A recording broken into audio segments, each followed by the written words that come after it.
మిత్రులారా, ఇంకా కొన్ని గంటలే ఉన్నాయండి. Few hours. Cockroach Janata party నేతృత్వంలో మహాధర్నా, ఢిల్లీ ముట్టడి, మహాప్రదర్శన, యువతీ యువకులు, ఈ దేశంలో ఉన్నటువంటి జన్జీ వాళ్ళ ఆక్రోశం, వాళ్ళ ఆవేదన, వాళ్ళ ఆగ్రహం వ్యక్తం చేసేటటువంటి ఒక సువర్ణ ఘట్టం ఈ భారతదేశంలో యువతీ యువకుల ఆందోళనకు సంబంధించినటువంటి చరిత్రలో ఒక బంగారు అధ్యాయం లాంటి ఘట్టం ఆవిష్కరించబడుతుంది ఇంకా కొద్ది గంటల్లోనే. జూన్ 6 కోసం మొత్తం దేశం అంతా కూడా ఎదురు చూస్తుంది, ఏం జరుగుతుందని. అటు ఢిల్లీలో హై టెన్షన్, దేశవ్యాప్తంగా కూడా యువతీ యువకులు, అక్కడికి వెళ్ళలేనటువంటి యువతీ యువకులు, ఢిల్లీ వెళ్ళలేనటువంటి యువతీ యువకుల తల్లిదండ్రులు, మొత్తం దేశవ్యాప్తంగా పరీక్షలు, చదువు, విద్యా వ్యవస్థ, పేపర్ల లీకేజ్, ఈ అస్తవ్యస్త, అవకతవకలు, అవినీతి, వీటన్నిటి మీద ఆందోళన పడుతున్నటువంటి యువతరానికి చెందినటువంటి మనతరం పెద్దలు అందరూ కూడా చాలా ఉత్కంఠగా, ఉద్వేగంతో ఎదురు చూస్తున్నటువంటి గడియ ఇంకా చాలా కొద్ది గంటల్లో రాబోతుంది. జూన్ 6 అండి. ఏం జరుగుతుంది, ఏమిటి? నిజంగా ఈ కాక్రోచ్ జనతా పార్టీ ఆధ్వర్యంలో శిక్షామంత్రి అంటే విద్యామంత్రి, ఎడ్యుకేషన్ మినిస్టర్ ధర్మేంద్ర ప్రధాన్ రాజీనామా చేయాలని ఏకైక డిమాండ్తో వీళ్ళు ప్రదర్శన చేయబోతున్నారు. ఈ ప్రదర్శనకి అనుమతి ఇస్తారా లేదా? First point. ఇదొక ఫస్ట్ క్వశ్చన్, పెద్ద డైలమా అందరికీ. అసలు అభిజిత్ దీప్కే, ఈ cockroach Janata party founder, America నుంచి వస్తున్నాడు. ఆన్లైన్లో కాదు, ఆన్ రోడ్ నేను మీకు నిలబడతాను అక్కడ. రండి మిత్రులారా, మన అందరం కూడా, మన కాక్రోచెస్, మనం అందరం కూడా పారాసైట్స్ కదా, సరే మనం అందరం పాక్కుంటా డెక్కుంటా ఎలాగో అలాగ వెళ్దాం, ఢిల్లీ వెళ్దాం. ఈ మొత్తం అవకతవకలకి, అస్తవ్యస్త పరిస్థితికి, ఈ విద్యా వ్యవస్థ కుళ్ళిపోయి కంపు కొడుతున్నటువంటి ఈ విద్యా వ్యవస్థలో ఉన్నటువంటి సమస్త లోపాలని నిర్మూలించేందుకు మనం అందరం కూడా నడుం కట్టుకుందాం. ప్రస్తుతానికి విద్యామంత్రి రాజీనామా అడుగుదాం. ఇదంతా కూడా శాంతియుతంగా చేద్దాం, గాంధేయ మార్గంలో చేద్దాం, అహింసా మార్గంలో చేద్దాం అని చెప్పేసి యువకులకు అభిజిత్ దీప్కే ఇచ్చినటువంటి సందేశం. సరిగ్గా జూన్ 6వ తేదీన నేను ఢిల్లీ వస్తున్నాను. నా ఢిల్లీ ఎయిర్పోర్ట్కి నా దగ్గరికి మీరందరూ రండి. అక్కడ నుంచి మనం పార్లమెంట్ పోలీస్ స్టేషన్ దగ్గరికి వెళ్దాం, అక్కడ పర్మిషన్ అడుగుదాం, ఆ తర్వాత జంతర్ మంతర్లో ప్రదర్శన చేద్దాం. నిజంగా వీళ్ళు అనుకున్నట్టే జరుగుతుందా లేదా అనేటటువంటిది ఢిల్లీ పెద్దలు ఏం చేస్తారు? పాలనా పగ్గాలు చేతుల్లో పట్టుకున్నటువంటి వాళ్ళు, పిల్లల్ని చూసి గడగడలాడిపోతున్నటువంటి వాళ్ళు ఇప్పుడు ఏం చేస్తారు? శాంతి మార్గంలో, గాంధేయ మార్గంలో మేము ఉద్యమం చేస్తాము, ఆందోళన చేస్తాము అంటున్నటువంటి వాళ్ళని అరెస్ట్ చేస్తారా? అరెస్ట్ చేసి దేశంలోనే కాదు మొత్తం ప్రపంచవ్యాప్తంగా కూడా అభాస్ పాలవుతారా, నవ్వుల పాలవుతారా? లేదు. అరెస్ట్ చేయకుండా వదిలేస్తే లక్షల సంఖ్యలో వీళ్ళు మహా ఉద్యమం చేస్తే దాని ప్రభావం ఎలా ఉంటుంది? ఇప్పటికిప్పుడు ప్రభుత్వాలు కూలిపోకపోవచ్చు, ఇప్పటికిప్పుడు విద్యామంత్రి దేశం వదిలి పారిపోకపోవచ్చు, కానీ దాని ప్రభావం ఎలా ఉంటుంది? ఈ విద్యార్థుల ప్రభావం ఎలా ఉంటుంది? ఈ దేశంలో ఉన్న జన్జీ యువతీ యువకుల ప్రభావం ఎలా ఉంటుంది? ఎవరి మీద ఏ విధమైనటువంటి ప్రభావం చూపిస్తుంది? ఆల్రెడీ కాక్రోచ్ జనతా పార్టీ ఆవిర్భావం తర్వాతే సిబిఎస్ఈ స్టూడెంట్స్, 17-18 సంవత్సరాల స్టూడెంట్స్ సిబిఎస్ఈలో లోపాలని బయటపెట్టేటటువంటి తెగింపుకి, సాహసానికి, ధైర్యానికి వాళ్ళు పూనుకున్నారు కదా. అంత సాహసం వచ్చిందంటే కాక్రోచ్ జనతా పార్టీ కారణంగానే.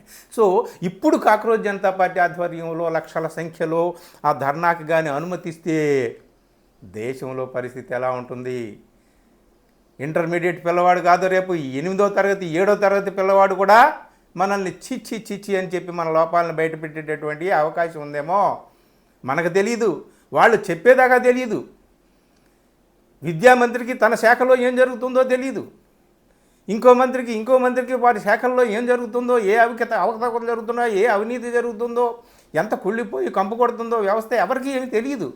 పిల్లలు చెప్తే తప్ప ఆఖరికి నువ్వు ఇచ్చేటటువంటి కాంట్రాక్టుల్లో కూడా, నువ్వు ఇచ్చేటటువంటి టెండర్లలో కూడా, నువ్వు ఎవరికైతే కంపెనీలకి అప్పచెబుతున్నావో బాధ్యతలు, ఆ కంపెనీల చరిత్ర కూడా నీకు తెలియదురా నాయన నేను చెప్పేదాకా అని చెప్పి ఒక 12th క్లాస్ స్టూడెంట్స్ చెప్తే అప్పుడు దేశానికి అర్థమైంది, దేశాధినేతలకు కూడా అర్థమైంది. సరే, ఇదంతా నేపథ్యం కానీ మిత్రులారా, ఫస్ట్ ఆఫ్ ఆల్ వీళ్ళకి పర్మిషన్ ఇస్తారా ఎవరా? లేదు అభిజిత్ దీప్కి ఇలా విమానం నుంచి అలా అడుగుపెట్టిన వెంటనే అక్కడికక్కడే అతన్ని అలా ఎత్తుకుపోయి తీసుకెళ్ళి ఏ తిహార్ జైల్లో కూర్చోబెడతారా ఏమిటి? మిగిలిన వచ్చిన వాళ్ళందరినీ కూడా చల్లాచెదురు చేస్తారా? ఇప్పటికే దేశంలో నలుమూలల నుంచి చాలామంది జన్జీ యువతీ యువకులు అక్కడికి చేరి ఉన్నారు. ఢిల్లీలో కూడా చాలామంది లక్షల సంఖ్యలో యువతీ యువకులు మొబలైజ్ అయి ఉన్నారు. సరైనటువంటి సమయం కోసం జూన్ 6 కోసం అభిజిత్ రాక కోసం ఎదురు చూస్తున్నారు అని చెప్పి మనకు వార్తలు వస్తున్నాయి. అంతేకాదు చాలామంది ప్రామినెంట్ ఫిగర్స్, సోనం వాంగ్చుక్ ప్రఖ్యాత పర్యావరణవేత్త, జన్జీ యువతీ యువకులు గళమెత్తారంటే, నిరసన ధ్వజం ఎత్తారంటే, వాళ్ళు పోరుబాట పట్టారంటే, వాళ్ళు రివోల్ట్ చేశారంటే ఆయన ప్రాణం అలా అలా అలా కొట్టుకుంటుందన్నమాట. ఎందుకంటే యువతీ యువకులే ఈ దేశానికి వెన్నుముక లాంటి వాళ్ళు, వాళ్ళే ఈ దేశాన్ని కాపాడాలి, వాళ్ళ భుజస్కంధాల మీద ఈ దేశాన్ని మోయాలి అని చెప్పేసి ఈ దేశ భవితవ్యాన్ని తీర్చిదిద్దేటటువంటి కర్ణధారులు వాళ్ళే, సూత్రధారులు వాళ్ళే, యువతీ యువకులే అని చెప్పి నిండు మనసుతో నమ్మేటటువంటి వాడు సోనం వాంగ్చుక్. అలాంటి యువతీ యువకులు ఆందోళన చేస్తే లే లద్దాఖ్లో ఆయన్ని తీసుకెళ్ళి లోపలేసేశారు. ఆయనకు సంబంధం లేదు. బంగారం లాంటి భవిష్యత్తు కోసం పిల్లలు ఆందోళన చేస్తే వాళ్ళకి సపోర్ట్ చేస్తాడంతే. ఇగో చూడండి, ఇక్కడ జన్జీ విప్లవానికి కూడా కాక్రోచ్ జనతా పార్టీ చేసేటటువంటి ఈ ప్రదర్శనకి కూడా నేను మద్దతు ఇస్తున్నాను. ధర్మేంద్ర ప్రధాన్ రాజీనామా చేయాలి, నేను వస్తున్నాను ఢిల్లీ కాసుకున్నా అన్నాడు. ఎప్పుడో వీడియో రిలీజ్ చేసి చెప్పాడు. ప్రకాష్ రాజ్ లాంటి వాళ్ళు బ్రహ్మాండమైనటువంటి వీడియోలు రిలీజ్ చేసి మరీ చెప్తున్నారు కాక్రోచ్ జనతా పార్టీకి మా ఫుల్ సపోర్ట్ ఉందని చెప్పేసి. విప్లవం తెస్తే మేమే తేవాలి, ఇంకెవరో తేవడానికి వీలు లేదన్నట్టు కూర్చునేటటువంటి సోకాల్డ్ విప్లవ పార్టీలు వీళ్ళందరూ కూడా ఏం చేస్తారు మనకు తెలియదు. కానీ ఈ కుర్రవాళ్ళను కూడా అర్బన్ నక్సల్స్, మావోయిస్టులు, దేశద్రోహులు, పాకిస్తానీలు, టెర్రరిస్టులు ఇట్లాంటి ముద్రలు. సరే, ఎంతమందిని టెర్రరిస్టులు అని ముద్ర వేస్తారు? ఎంతమంది యాంటీ నేషనల్స్ అని ముద్ర వేస్తారు? ఎంతమంది పాకిస్తానీలు అని ముద్ర వేస్తారు? ఇన్ని లక్షల మందిని అభిజిత్ దీప్కే ఒక్కడిని అరెస్ట్ చేస్తారా? ఇన్ని లక్షల మందిని అరెస్ట్ చేస్తారా? అరెస్ట్ చేస్తే ఎక్కడ పెడతారు? చాలా పెద్ద ఉత్కంఠగా ఉందండి. టెన్షన్గా ఉంది. అటు ఢిల్లీలో మొత్తం ప్రధానమంత్రి, హోం మంత్రి, రక్షణ మంత్రి, ఇంటెలిజెన్స్ వర్గాలు అందరూ కూడా కూర్చొని తర్జన భర్జన పడుతున్నారు, మంతనాలు వేస్తున్నారు. దీన్ని ఏ విధంగా ఎదుర్కోవాలి ఏమిటి అనేటటువంటిది చూసి చూడకుండా వదిలేద్దామంటే అలా జరిగేలా లేదు. ఏముందిలే అని ముందు ఆన్లైన్లో వచ్చారు కాక్రోచ్లు, ఆఫ్టర్ ఆల్ చిదిమేద్దాం అనుకున్నారు. ఆన్లైన్ నుంచి ఇప్పుడు ఆన్ రోడ్కి వస్తున్నారండి. ఇప్పుడు ఏంటి చేయాలి?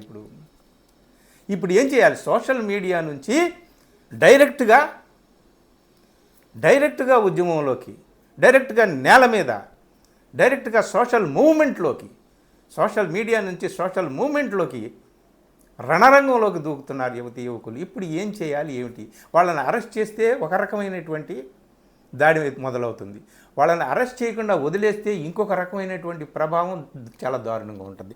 ఇది మిత్రులారా, వాళ్ళకి అంటే ఏలిన వారికి పట్టుకున్నటువంటి భయము, ఆందోళన ఒక రకం, దేశమంతా కూడా మరొక రకమైనటువంటి ఉత్కంఠతో వీళ్ళు సక్సెస్ అవుతారా లేదా, వీళ్ళు విజయం సాధిస్తారా లేదా, వీళ్ళ ఆందోళన జరుగుతుందా లేదా, ప్రదర్శన జరుగుతుందా లేదా అని చెప్పేసి చాలామంది ఎదురు చూస్తున్నారనమాట. కేవలం ఒక ప్రకాష్ రాజు, ఒక సోనం వాంగ్చుక్ కాదు, చాలామంది ప్రతిపక్ష నాయకులు కూడా చాలామంది అందరూ కూడా కాచు కూర్చున్నారండి. రేపొద్దున ఢిల్లీలో 6వ తేదీన జూన్ 6 అంటే రేపు ఏం జరుగుతుంది ఏమిటి, మనం కూడా పాల్గొందామని చెప్పేసి అన్ని రకాల ప్రతిపక్షాల నాయకులు కూడా సిద్ధంగా ఉన్నారని మనకు తెలుస్తుంది. ఏం జరుగుతుంది ఏమిటి అనేటటువంటిది మనం చూడాలి. ఇంకా కొన్ని గంటలు మాత్రం, వెరీ ఫ్యూ అవర్స్ అన్నమాట. ఏం జరుగుతుంది ఏమిటి అనేది ఉత్కంఠ అందరికీ ఉత్కంఠ. సో మిత్రులారా, కాక్రోచ్ జనతా పార్టీ జిందాబాద్ అందాం. వాళ్ళు న్యాయం కోసం, సత్యం కోసం పోరాడుతున్నంతసేపు అందులో స్వార్థపరులు పుట్టచ్చు, అందులో చీలికలు పుట్టచ్చు, అందులో ఉన్నటువంటి వాళ్ళే, పార్టీలను పెట్టినటువంటి వాళ్ళే పోయి అక్కడికి పోయి గోదీ మీడియాలోనో, గోదీ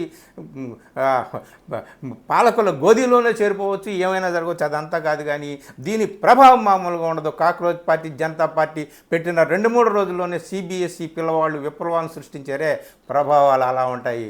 ఒక్క నిప్పు రవ్వే అని చూడకండి, మొత్తం అడవిని దగ్ధం చేస్తుంది. ఈ విప్లవం ఎలా ఉంటుందో ఏమిటి అనేటటువంటిది మనం చూద్దాం. ఓవరాల్గా హై టెన్షన్. రేపటి వరకు వేచి చూద్దాం ఏం జరుగుతుందో మిత్రులారా. Thank you.